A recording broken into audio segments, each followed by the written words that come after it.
샬롬. 오늘도 주님의 평강이 여러분과 함께하기를 축복합니다. 오직 주님과 동행하시고 말씀을 깊이 묵상하면서 성령이 이끄시는 대로의 삶을 사는 복된 하루가 되시기를 주님의 이름으로 간절히 축원합니다.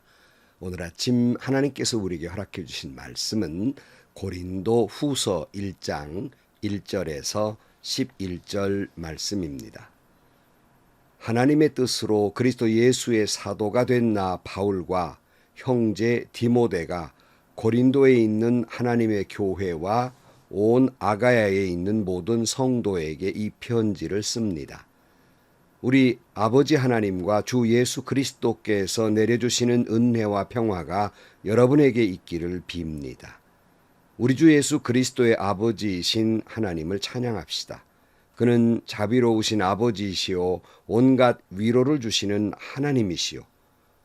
온갖 환난 가운데에서 우리를 위로하여 주시는 분이십니다. 따라서 우리가 하나님께 받은 그 위로로 우리도 온갖 환난을 당하는 사람을 위로할 수 있습니다. 그리스도의 고난이 우리에게 넘친 것과 같이 그리스도로 말미암아 우리의 위로도 또한 넘칩니다. 우리가 환난을 당하는 것도 여러분이 위로와 구원을 받게 하려는 것이며 우리가 위로를 받는 것도 여러분이 위로를 받게 하려는 것입니다. 여러분은 이 위로로 우리가 당하는 것과 똑같은 고난을 견디어냅니다. 우리가 여러분에게 거는 희망은 든든합니다. 여러분이 고난에 동참하는 것과 같이 위로에도 동참하고 있음을 우리는 알고 있습니다. 형제자매 여러분, 우리가 아시아에서 당한 환난을 여러분이 알기를 바랍니다. 우리는 힘에 겹게 너무 짓눌려서 마침내 살 희망받아 이를 지경에 이르렀습니다. 우리는 이미 죽음을 선고받은 몸이라고 느꼈습니다.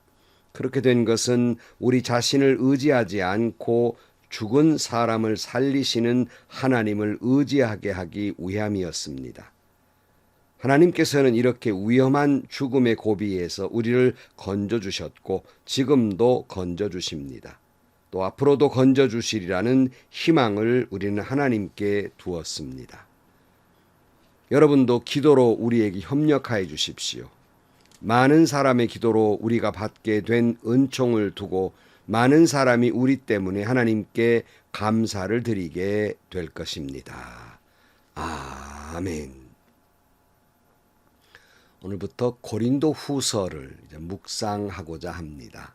이미 살펴보았지만 다시 고린도 후서, 고린도 전후서의 배경을 살펴보아야 하겠습니다. 사도 바울이 아덴에서 복음을 전하다가 쫓겨나게 됩니다. 그래서 고린도로 쫓겨오게 되는데요. 고린도에 오니까 사람들이 몰려 있는 겁니다. 바로 사람들이 몰려 있는 이유가 있었어요. 바로 그것은 글라디오 황제가 로마에서 크리스찬들을 다 쫓아내 버린 것입니다. 유대인들의 크리스찬들과 또 현지의 크리스찬들 갈등을 빚게 됐고 시끄러운 것이에요. 그래서 글라우디오 황제가 이 크리스찬들 다 시끄러워서 다 로마 밖으로 다 나가라고 쳐내버린 것입니다. 마치 오늘날 교회마다 시끄러워서 사람들이 교회가 시끄럽다고 비난하는 것과 같은 처지의 모습이라고 할 수 있겠습니다. 근데 이렇게 로마에서 쫓겨난 크리스찬들이 바로 이 고린도로 몰려오게 된 것입니다. 그러니까 고린도가 피난처가 돼서 수용소가 되어버리고 만 것이에요. 자, 사도 바울도 아덴에서 쫓겨나서 왔는데 뭔가 호구지책이 필요하잖아요. 마침 사도 바울은 천막을 만드는 기술이 있었고 수많은 피난민들이 고린도에 오다 보니까 그들의 숙소가 되어줄 천막이 필요했던 거예요. 그래서 천막을 만드는 데마다 바빴는데 어느 집에 들어가서 자기가 천막을 만드는 기술이 있으니 숙식만 해결해 달라는 부탁을 하게 됩니다. 그런데 마침 그 집이 그 사람도 로마에서 쫓겨와 가지고 천막을 짓는 일을 하는 크리스찬이었습니다. 바로 그들이 누구냐 하면 브리스길라와 아굴라였던 것입니다. 이렇게 해서 고린도 지역의 브리스길라와 아굴라의 집에서부터 복음 선교가 시작이 된 거예요. 그러다 보니까 말씀을 전한 사도 바울 대학자가 있으니까 사람들이 하나둘 몰려와서 그 말씀을 듣게 되고 어느덧 예배 처소가 됩니다. 이래서 이제 고린도 교회가 형성이 되는 겁니다. 우린 이 말씀을 보면서 참 하나님의 역사는 오묘하다 그런 생각을 가져요. 왜냐하면 사도 바울이 에덴에서 쫓겨나서 고린도에 올 때 천막 짓는 일을 위해서 일거리를 찾을 때 고린도 교회가 세워지리라는 상상을 해 보았겠습니까? 뿐만 아니라 브리스길라와 아굴라도 로마에서 쫓겨나서 천막 짓는 일을 하면서 일꾼 하나 들였을 때 이렇게 고린도 교회가 되리라는 상상을 해봤겠습니까? 하나님은 그 두 사람을 인용해서 고린도 교회가 형성이 되는 겁니다. 교회마다 교회의 시작의 형성을 보면 참 하나님의 역사는 오묘합니다. 자, 사도 바울이 이렇게 해서 고린도에서 복음을 전한 지 2년쯤 됐을 때 다른 데도 복음을 전해야 되기 때문에 고린도를 떠나게 됩니다. 그런데 이 고린도 교회가 이제 형성이 됐는데 굉장히 역동적인 교회였죠. 그러니까 아시는 대로 이미 앞에 고린도 전서를 볼 때 말씀드린 대로 고린도 교회는 아주 성령도 충만했고 은사가 많았는데 더욱이 여성들에게 은사가 참 많았지요. 여러분, 은혜가 있는 곳에 시험도 많아요. 그러다 보니까 여러 가지 문제점도 있게 되고 이 소식이 바울에게까지 전해지게 됩니다. 뭐 바울파 뭐 무슨 파 해가지고 파벌 싸움이 나고요. 음행의 문제, 헌금의 문제, 여성들의 머리에 쓰는 수건의 문제, 뭐 여러 가지 문제들이 많이 있었습니다. 특별히 개척한 지 얼마 되지 않은 교회였기 때문에 요즘처럼 뭐 성경이 있기를 하나 뭐가 있기를 하나 그러니까 매우 혼란에 빠지게 된 것입니다. 사도 바울이 이 소식을 듣고 에베소에서 아주 강렬한 마음을 가지고 이제 편지를 쓰게 되는 것이 바로 이 고린도 전서입니다. 근데 마침 이제 디도로부터 온 소식이 뭐냐면 이 사도 바울의 강렬한 소식을 받고 그들은 회개하는 마음으로 돌아섰다 하는 소식이 들리게 됩니다. 그 소식을 들은 사도 바울 다시 펜을 들어서 편지를 쓰게 됩니다. 처음 고린도 전서를 쓸 때는 아주 사도 바울이 아주 굉장하다시피 할 정도로 아주 조목조목 하나하나 지적하면서 권면도 했지만 책망도 하고 경고도 하고 이렇게 강렬하게 편지를 썼는데 이제 그들이 회개하고 돌아왔다는 소식을 들으니까 내가 그때 너무 강하게 얘기했나 하는 생각이 들어서 이제 내가 고린도 교인들을 좀 위로해 줘야지 하는 마음으로 편지를 쓴 것이 고린도 후서 위로의 서신입니다. 그래서 오늘 본문에도 보면은 읽은 말씀 가운데 위로라는 말이 무려 10번이나 등장합니다. 위로의 서신이라는 걸 알 수 있게 된 것이죠. 자, 오늘 1절 말씀을 보면 하나님의 뜻으로 그리스도 예수의 사도가 된 나 바울과 형제 디모데가 고린도에 있는 하나님의 교회와 온 아가야에 있는 모든 성도에게 이 편지를 씁니다. 그랬어요. 근데 여기 이제 물론 관용구이기도 합니다만은 만천머리에 하나님의 뜻으로 그리스도 예수의 사도가 된 나 바울이라 이렇게 소개하고 있습니다. 굳이 왜 이런 소개를 했을까? 당시에 사도 바울에 대한 그 사도성에 대해서 도전하는 유대인들의 무리가 있었습니다. 그러므로 당신이 어떻게 사도냐? 이렇게 말하는 사람들이 있기 때문에 오늘 이 말씀에 강조하는 거예요. 나는 예수 그리스도로부터 사도가 된 바울이다. 이렇게 자신의 사도권에 대해서 이야기하고 있는 겁니다. 뭐 이것이 자기 사도권을 굳이 방어하기 위해서만 쓴 것이 아니라 만약에 이것이 무너져 버린다면 바울이 전한 복음에 대해서 의심하게 되고 흠이 있게 되고 고린도 교회가 분열하게 된단 말이에요. 그러므로 그는 나 자신이 사도라 하는 말을 분명히 밝히고 있는 겁니다. 또 그리고 여기 보면 고린도에 있는 하나님의 교회와 성도에게 편지를 쓴다.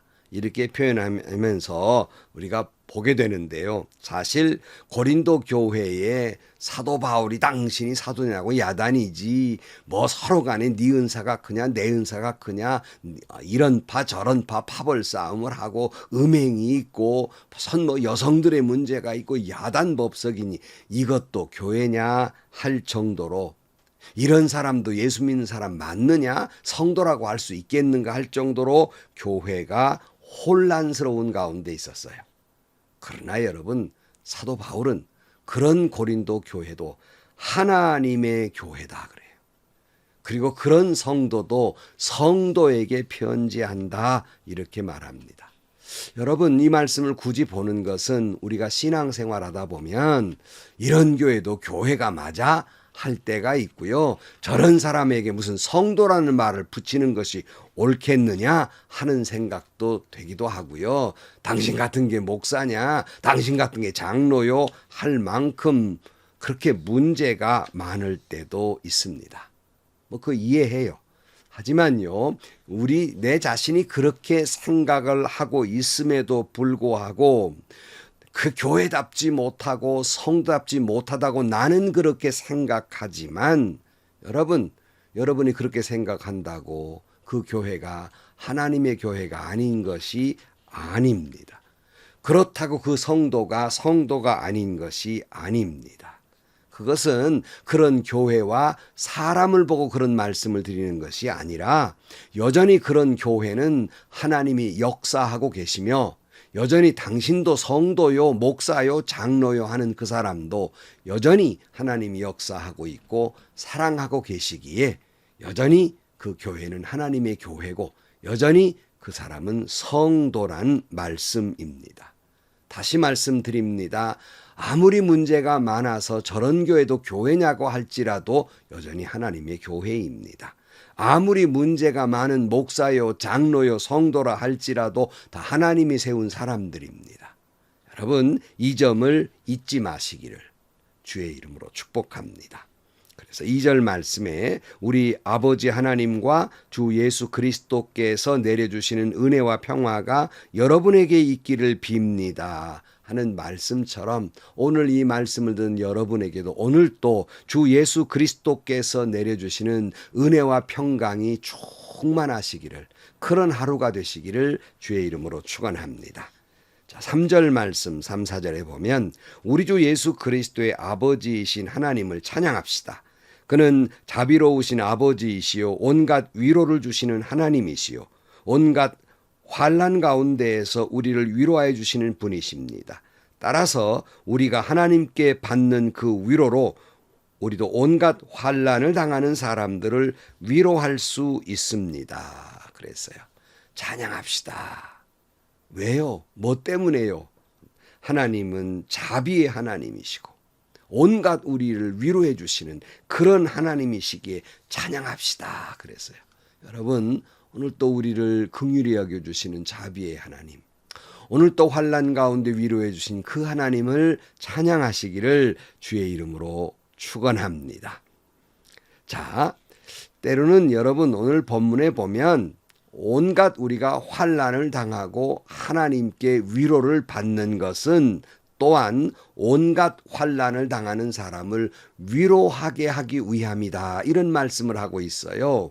여러분 우리가 환난을 당하고 위로를 받는 건 오늘 또 우리 주변에 환난 당한 사람들을 위로하기 위해서 우리를 그렇게 경험하게 하시고 위로하게 하시는 이유도 있다 하는 사실을 기억하기를 바랍니다. 제가 목회를 하면서 가끔 이런 말을 들었어요. 가난하고 어려운 분들 이렇게 찾아가서 신방하고 몇 마디 이렇게 위로하면 어떤 권사님들이 저에게 핀잔을 줄 때가 있습니다. 아이고 목사님, 목사님이 가난이 뭔 줄 압니까? 목사님은 가난하게 살아본 적이 없어서 정말 가난한 사람들의 아픔을 정말 목사님은 몰라요. 이런 말씀을 할 때가 있습니다. 그 말씀을 가만히 듣다 보면 그 생각이 맞다. 그런 생각이 들어요. 왜냐하면 제가 밥을 굶은 적도 없고 학비가 없어서 애가 탄 적도 없거든요. 그러니까 그렇게 가난으로 고통받는 분들의 그 뼛속 깊은 아픔을 제가 어떻게 알겠습니까? 그냥 단지 간접 경험과 또는 성도에 대한 사랑, 그것 때문에 위로할 뿐이지 뼛속 깊이 그분들의 아픔을 잘 모르는 거예요. 뭐 그렇죠. 경험하지 못했으니까요. 또 제가 총회의 법에 따라서 제가 목사 안수를 받을 때 그 당시에 목사 안수를 받으려면 단독 목회 2년을 해라. 그런 법이 있었어요. 왜냐하면 시골에 하도 목사님들이 안 내려가니까 시골에 목사님이 없단 말이에요. 강제로 내려보낸 때가 있었어요. 그래서 저도 서울에서 부교육자 생활을 하다가 경상북도 영도군에 있는 도곡이라는 곳에 아주 작은 곳에 가서 2년 동안 목회를 했는데요. 저한테는 참 은혜의 시간이었어요. 왜냐하면 그런 농촌교회에 목회를 하지 않았다면 농촌교회의 뼛속 깊은 어려움을 몰랐을 거예요. 그런데 2년 동안 그렇게 목회를 하면서 정말 농촌교회의 목회자들의 눈물 나는 그런 그 고통과 아픔을 경험하게 돼서 조금이라도 그런 분들을 위로할 수 있는 경험이 되더라 하는 말씀입니다. 바로 오늘 바울이 그런 말이에요. 내가 그런 아픔을 겪은 것은, 고난을 겪은 것은, 그래 위로받았던 것은 예수님께 바로 그런 환난 당한 자를 위로하게 하기 위함이다. 여러분, 예수님이 우리의 위로가 되신 까닭이 뭡니까? 예수님이 우리처럼 인간의 몸을 입고 오셔서 인간이 겪는 온갖 아픔, 모욕까지도 다 겪으셨고요. 십자가에 달려 죽기까지 경험하셨으니 예수님은 그러기에 우리의 위로자 되신다. 단순히 하늘에서 그냥 내려다보면서 위로하시는 것이 아니라 다 경험된 위로자이시다 하는 말씀입니다. 계속 5절을 보면 그리스도의 고난이 우리에게 넘친 것과 같이 그리스도로 말미암아 우리의 위로도 또한 넘칩니다. 우리가 환난을 당한 것도 여러분이 위로와 구원을 받게 하려는 것이며 우리가 위로받는 것도 여러분의 위로를 받게 하려는 것입니다. 여러분은 이 위로와 우리가 당한 것과 똑같은 고난을 견디어 냅니다. 그랬어요. 사도 바울 여러분 아시는 대로 온갖 고난과 수고와 배고픔과 강도의 위험과 몇 번에 죽을 뻔했고 매도 수없이 맞았고 그 모든 고통을 받았습니다. 근데 바울은 그런 가운데에서 예수님의 위로를 받았다는 거예요. 여러분 우리도 예수 믿는 사람에게도 온갖 고난이 옵니다. 그러나 여러분 사도 바울이 고난 속에서 예수님의 위로를 받은 것처럼 고난인 곳에 주님의 위로와 은혜도 충만하다는 사실을 기억하기를 축복합니다. 또 오늘 내가 어떠한 시련과 고통이 있다 할지라도 하나님의 위로와 은혜를 넘치게 받는 것은 나처럼 이처럼 받는 고난과 환난을 당한 자들을 위로하게 하기 위함이니 잘 여러분 견뎌내시기를 축복합니다. 그런 거로 사도 바울이 하는 말이 뭐예요? 자신이 그런 고통 가운데 주님의 위로로 잘 견뎌낸 것처럼 고린도 교회도 그렇게 위로받고 견뎌내기를 바란다. 그런 말씀을 하고 있는 겁니다. 다시 말씀드립니다. 오늘 우리가 온갖 아픔과 고통과 환난을 받고 우리가 하나님의 위로를 받는 것은 그래서 극복을 하는 것은 또 다른 사람을 위로하고 극복하게 하기 위함이다 하는 거예요. 그런 거로 여러분 우리가 고난의 한복판에 서서 가진 눈물과 고통과 괴로움이 있는 가운데에서 하나님의 위로를 받고 은혜를 받고 언젠가 나의 이 고난이 나의 이 아픔이 타인에게 위로가 될 수 있다는 사실을 기억하기를 축복합니다.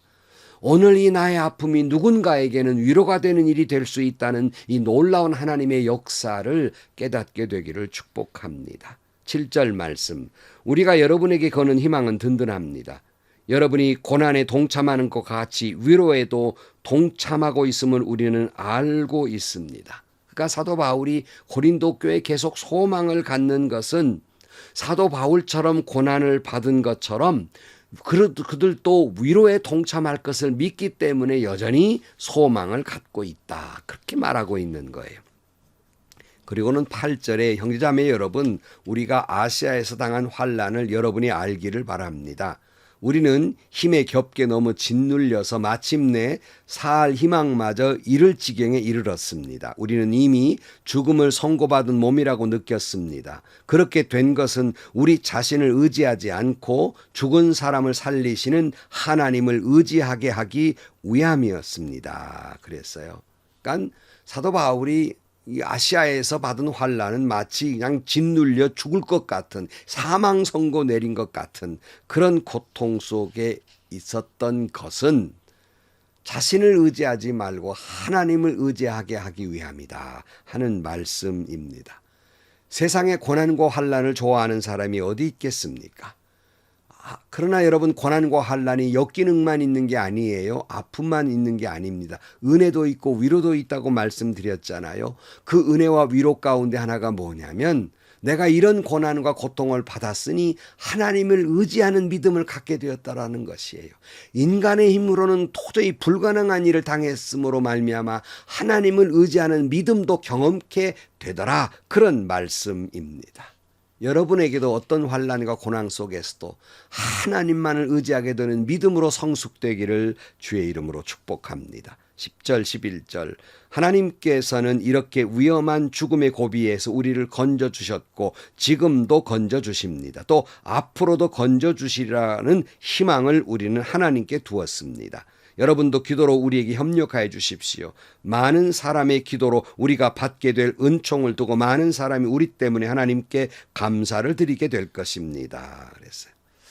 여러분, 오늘 또 똑같은 마음이잖아요. 우리를 또 아픔과 고통을 경험하면서 지금 내가 받는 아픔이 힘들지만 가만히 이 아픔 속에, 눈물 속에 지나온 세월을 뒤돌아보면 지나온 세월에도 수많은 고비고비길 속에마다 하나님의 은혜로 나를 건져주셨기에 오늘 있는 것이 아니겠습니까?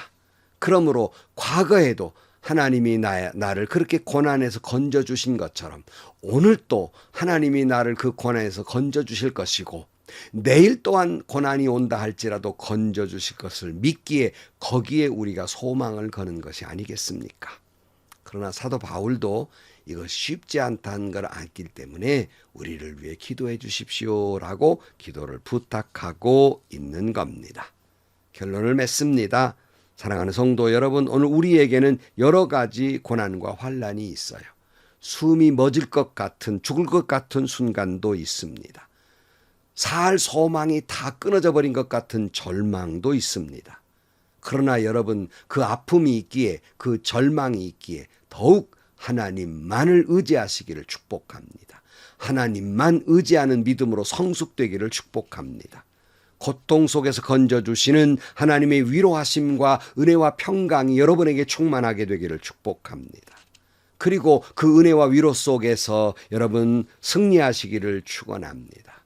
뿐만 아니라 우리에게는 사명이 있습니다. 그런 고통 속에서 위로하심과 은혜와 축복을 받았으니 또한 나처럼 고난과 고통을 받는 자들을 예수님의 이름으로 위로할 수 있기를 주의 이름으로 축원합니다. 과거에도 나를 건져주신 하나님, 오늘 또 나를 건져주시고 내일 또 나를 건져주시며 바로 그들도 그렇게 은혜를 주실 것입니다. 기도하시겠습니다. 하나님 아버지, 지금 나의 아픔만 바라보지 아니하고 가만히 생각해 보면 과거의 숱한 나날들을 하나님이 나를 위로하고 건져주셨기에 그 고난의 세월을 잘 극복하고 오늘에 있는 것을 다시 한번 깨닫습니다. 오늘 또 내가 당한 고난에서 하나님은 건져주실 것이고 그러기에 내일 또 건져주실 줄로 믿습니다. 주님만을 의지하고 승리하게 하시고 나의 이 아픔과 고통이 언젠가 누군가에게도 위로가 될 것을 믿고 누군가를 위로할 수 있는 저희들이 되게 하여 주옵소서. 예수님의 이름으로 기도하옵나이다. 아멘. 여러분, 참 내가 오늘 당하는 고통 정말 절망 같지만 가만히 생각해 보면 과거에도 그 숱한 나날들의 고비를 하나님의 은혜로 잘 건너왔잖아요. 앞으로도 그렇게 될 줄로 믿습니다. 주님의 위로와 평강과 축복이 여러분에게 함께 하실 것을 믿습니다. 그 위로를 받음으로 또한 나처럼 고난당하고 고통당하는 자들을 그 믿음을 가지고 그 경험을 가지고 위로할 수 있기를 주의 이름으로 축원합니다. 오늘도 행복하시고요. 좋은 일이 가득한 하루가 되시기를 주님의 이름으로 간절히 축원합니다.